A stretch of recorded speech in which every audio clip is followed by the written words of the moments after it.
Hey up, it's the Northern Developer here, Danny J. How you doing, guys? Just thought I would do this podcast for you towards gearing towards the end of July 2017. I hope you've been well since the last podcast. In this podcast, I wanted to talk a little bit more about the current state of Clickteam Fusion 2.5. Now, if you listen to the last podcast, you'll know that in the last podcast I briefly touched on Fusion 3 and the current development status of that. There's also been a bit of animosity surrounding Fusion 3 and what the release date is going to be and all this kind of stuff. However, the great news is since that podcast, there's been no more talk. There's been no more animosity on the forums, which is great. Something that was really needed. I feel that people now know the current situation of Fusion 3. So with that in mind, I wanted to press on a little bit about the current state of Fusion 2.5. And the reason why I wanted to touch on this today was because I was thinking to myself, there was a bit of talk in a couple of the chat rooms online on the Discord about Fusion 3, and people was asking what kind of features they were looking forward to. If you look on the forum thread, the one that goes on for about 3 million pages, people are talking about features that they want to see in Fusion 3 and all this kind of stuff. The reason why I wanted to touch on it was because I asked myself, what feature am I looking forward to in Fusion 3 the most? And you know what? I sat there for half an hour and thought about it, and there isn't a single feature that springs to mind for me. Now that might sound absolutely crazy or absolutely absurd, but there isn't. There really isn't. I mean, I don't know whether it's because I've become used to the way Fusion 2.5 works. Maybe it's because I've become used to the way I work, or maybe it's because I'm just used to working on the workarounds in Fusion 2.5. Albeit there isn't many to work around, but I don't know what it is. I can honestly hold my hands up and say that I don't know what it is, but there's nothing that shouts out to me that screams volumes, that says, oh, I can't wait for this feature, that feature. And don't get me wrong, Fusion 3 is going to be packed with some excellent exclusive features, and I'm talking real cool features that Fusion 2 and Fusion 2.5 you would never even think of. I mean, I suppose one of the best features that I am going to like about Fusion 3 is complete cross-platform compatibility. I mean, the fact that you can develop your application once in Fusion 3 and export it out to any platform whatsoever without the need for fiddling of craziness and different stuff, and excuse me, I think that's a huge bonus for me. Now you might be thinking, well, why am I saying this when I'm a Clickteam guy myself? The reason why I'm saying this is not from a Clickteam perspective, it's from my own development perspective. I mean, there is nothing Fusion 2.5 cannot do for me as a developer, whether it's for freelance, whether it's for doing my own projects, or whether it's for helping other people out on their projects. There is nothing, in my opinion, that Fusion 2.5 is limited in. Practically, there is limitations, i.e. mobile shaders. There's no mobile shading support. We can't do anything about that in Fusion 2.5, so there's no point twiddling your thumbs. Well, what can I do? How can I do this? It's best just to think, right, hang on a minute, we can't use that feature for our mobile ports. Let's do something else. And again, it all boils down to your design approach. You work with the tool set that you've got. Once you know the tool set that you've got, what it can do and what it can't do, that's when you start thinking of your design approach. You don't jump into a job expecting this and expecting that, and then halfway through you're setting yourself up for disappointment. You know, you're not going to take on, it would be absolutely ridiculous to take on a client project from a client at the other end of the world, and he's telling you he wants this doing for mobile and that doing for mobile, oh, and he wants shaders imported, and you go, yep, no problem, we can do that, and you start developing the game, and then 3-4 weeks into it, and you do a couple of prototype tests on Android, and you're like, oh, Fusion 2.5 doesn't have shader support. You know, that's not how you should be operating. Again, you're equipped with the tool set that you're going to use. If you know Fusion 2.5 inside and out, which you should do if you're using it for a freelance occupation, then you would work around those things. Or just don't take the job on. It's as simple as that. Or you could hire someone to port over mobile shaders to work with it. It all depends on your mindset. But when it comes to Fusion 3, don't get me wrong, I am highly anticipating the release of it. It's going to be absolutely fantastic. Workflow wise, it's going to be brilliant. But the current state of Fusion 2.5 allows me as a developer to do anything that I want it to do. I mean, it opened up a whole can of worms back in 2009 when I figured that there was so much possibility you could do with it. It's not just a game.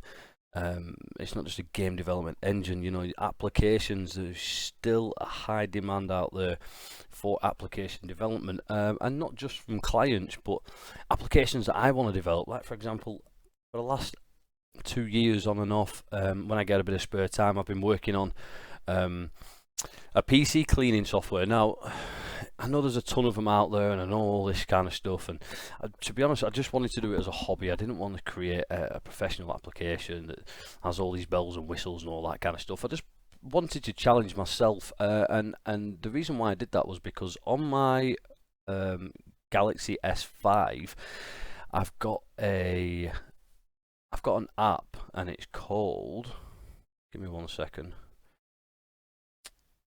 where are we? It's called Clean Master. So you may have heard of it. If you've got an Android phone, you may have heard of Clean Master. Now, I've had Clean Master installed on my phone for about 2.5 years, and it's absolutely fantastic app. It alerts me when my caches are getting a bit full up. It'll clear the cache, and it does not only the cache, all the other different areas of my phone, like duplicated images that have been taken twice. Why keep two? You might as well delete one. It has all these crazy features. So what I wanted to do was implement an app like that for the PC, where it would just run in the background very silently, very minimally, not take up any processor usage or anything, and it would periodically pop up after a certain criteria were met, saying you have 3 gig of junk that you can delete. Click the notification, and the app just clears the junk for you. The reason why I found that quite exciting as a challenge is because I've worked from Windows 3.1 upwards to what we have on Windows 10 today. I've always been obsessed with working with the operating system, trying to tap into the operating system, and trying to provide a service to the end user to keep their PC running fresh and efficient. So yeah, it's always been a lifelong challenge of mine, and it's always been really good. The problem is I've never really had that much time to dedicate to a software development project like that full time, so it's always been put on the back burner. But the last time I touched it was about 6-7 months ago. And you got to remember, this was a new Windows 10 development. The time I'd created something like that beforehand was maybe 2008, 2009. Obviously we didn't have Windows 10 then, so a lot of things change, between Windows XP, Windows Vista, and then you get to Windows 7, and then you get to Windows 10, and loads of stuff changes. You're finding that directories are moving, and all of a sudden you don't have access to this directory or that directory, and the user's got to invoke the application more as administrative, and things were much simpler back when it was Windows XP, but it was much more simpler for tech savvy people like me. It was more accessible, should I say. The more Windows versions that come out, the more locked down it seems to get, and that's because more people are coming along that don't know how to use computers. They're not tech savvy at all. So what Microsoft is trying to do is Microsoft is trying to babysit these users. They're trying to hold their hand. They're trying to say, you can't install that, you can't go to that directory, you can't write to this directory. This directory is read only, and you're not allowed to view them files in there. And it shouldn't be like that. But that's only from my perspective, because I'm already tech savvy. Someone who's who's not tech savvy doesn't need to view DLL files on a computer. They don't need to view system operating files on the computer. However, I do, because I'm a developer, so I have to change my entire setup to access those files. But then when I come to test the application that I've developed, you know, on a bog standard laptop that's just got a default Windows babysitting version on, it all goes Pete Tong, and it starts to provide too much of a headache. And you know, in the end, you're just like, you know what, it doesn't matter. But you can, I'm just going to give up on this project. But what I'm trying to get at is Fusion 2.5 is capable of all this. I mean, I've created so many different softwares in Fusion 2.5. It's crazy, and game engines as well. I mean, I've never ever turned down a job offer to develop a game engine ever, no matter what it consisted of, and I've always managed to successfully achieve good results using Fusion 2.5 and game engines that I've created, and the applications, the software applications as well. The software application, the application development community is quite small on the Clickteam forums, because it's geared more towards game development and game design, which is cool, fair enough, because we all know what the engine's capable of, but it's capable of so much more, and so many people just don't know it. So when it comes to gaming features, not really overly bothered at the moment. That's probably because I'm just a little bit subdued in the fact that Fusion 3 isn't here yet. Maybe once it gets here, I'll probably get fired up about the game development features. But for the meantime, Fusion 2.5 does it for me. It does absolutely anything. If a client approached me out of the blue now and said, "Yo, Danny, I need this mobile app developing, or I need this game engine developing, or this mobile game, you know, we need to develop this mobile game, can you do it?" I would hands on and with my chest out say, give me them papers and let me read over what your project's all about, because I know damn well I'm probably going to be able to do it. And I've tested all the different corners that I needed to test. I mean, me and Burfelt, years ago, we worked on, I created the first slot machine engine that I ever written in my entire life. I had a goal in mind, and I developed the entire slot machine engine in maybe 6 months. Following that, the following 6 months, I hooked up with Burfelt, Christian, and you know, this guy was rock solid on PHP and SQL, much better than what I am. So having him at the side to work on with the server side stuff was brilliant. I used Lacewing, PHP, SQL, and the slots engine, which was fully cross-platform compatible, and we pushed. We didn't even push Fusion 2.5 to its limits. Again, it all comes down to the design flow. Now, you may be sitting there thinking, well, a slot machine engine's it's not difficult. Believe you me, once you dive into the mechanics of how a slot machine works, we're talking an actual slot machine here. We're not talking for fun. You know, I had to deal with algorithms. Algorithms and Fusion 2.5 do not flawlessly work together. I will tell you that now for free. They do not work flawlessly together.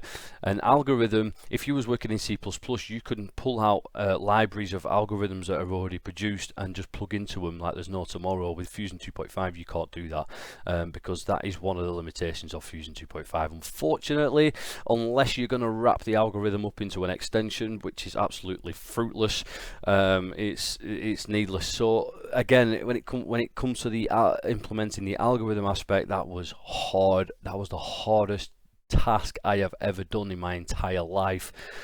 It was mind-boggling, but we did it, and I developed the slot machine engine, which took off really, really well. I mean, I was getting thousands and thousands of downloads. And then back in 2015, the summer of 2015, I had a little bit of spare time on my hands. I knew I had 4 months coming up of not much to do, so what I did was I knuckled down and I created version 2 of the slot machine engine, basing experience of everything that I gained over developing the first engine, and also implementing some new features. It was really, really good to do. And some people might look at the project that I did, if they got to see a little bit of insight on what I had to do, and they'd look, "Oh wow, you're pushing the boundaries of Fusion 2.5 there." And I'm like, you know what, it seems like that, but I actually didn't. You know, there was still so much. There was no errors. There was no errors. Don't get me wrong. It was hard. It was hard work, and the hard work was the link between the slot machine engine, the web server. The hardest part was implementing the algorithm. The second hardest part was making it hackable, hack proof. Me and Burfelt spent tireless weeks doing all sorts of different things, and we finally got around to it. We finally managed it, but nothing's 100% in this game, you know that. But we did manage to implement a system of security which was I'd never personally seen before. I'd never personally seen anybody develop before. It was almost honestly, I'm not even joking about, it was almost on par with a banking system, the security that we implemented and we tested, and yeah, we didn't really do much with it, which was a bit of a shame because again, I'm digressing slightly here. And I think I'm going to leave that for another podcast. I'm going to leave all that for another podcast. But yeah, we never really did much with the web system that we developed. I think we should. I think there's still time that we can, but I will touch on that at a later date. But yeah, back to Fusion 2.5 again. You know, if you looked at the complex project that I developed with the slot machine engine, the end product was a slot machine engine that was fully flexible, fully dynamic. And it could churn out slot machine games for fun. You could create a new slot machine within a day, and it had its own bonus game, and you could ship it out. You know, there was no errors. You could use chart boost, in-app purchases, do whatever you want. And it seemed like I was pushing the barriers of what Fusion 2.5 was what was capable of. But it isn't. It wasn't. It never really did. It never really did. And again, it was all down to the design approach. I already knew Fusion 2.5 inside and out. I knew how I had in my mind how I could do it. And the way I did it worked. I'm not saying the way I did it was right. I'm not saying that it was wrong. Obviously, it wasn't wrong because it worked. But again, this all boils down to what Fusion 2.5 is capable of, and it's capable of many different things, as many of you guys listening will probably already know. It's such a great tool. But yeah, so when it comes down to Fusion 3, you got Fusion 3 in one corner, you got Fusion 2.5 in the other corner. I'm still sat on the Fusion 2.5 fence for now because I've seen what Fusion 3 can do. I've seen what's in the pipeline for Fusion 3, and believe you me, it is exciting stuff. And don't get me wrong, when Fusion 3 comes around, I will probably drop Fusion 2.5 because I won't have any need for it. In fact, I will drop Fusion 2.5 because I won't have any need for it. But at the moment, as it stands, the current state of Fusion 2.5 for me is key. It's on point. It does what I need it to do. If it doesn't, you can work around these things. Like, for example, if you need an extension developed, either A, learn to program yourself and embed the SDK or the API into an extension for yourself, or B, if you've got a program, think about hiring somebody, or maybe even post it to the forums and see if someone's going to be nice enough to make it into an extension, because there are ways that people can develop extensions on the forums and then obviously sell it through the Click Store so they can make money that way. But hiring a programmer to implement an SDK or an API into an extension for you to use for your projects is a very good way to go about things in Fusion 2.5, and there is no limitations when it comes to that. Whether you want to test out a new piece of equipment like a virtual reality headset, as long as it's got an SDK, you can fire it into Fusion 2.5 and develop games with it. There is no stopping you. As long as you've got that SDK available, you're happy days. That's all you need.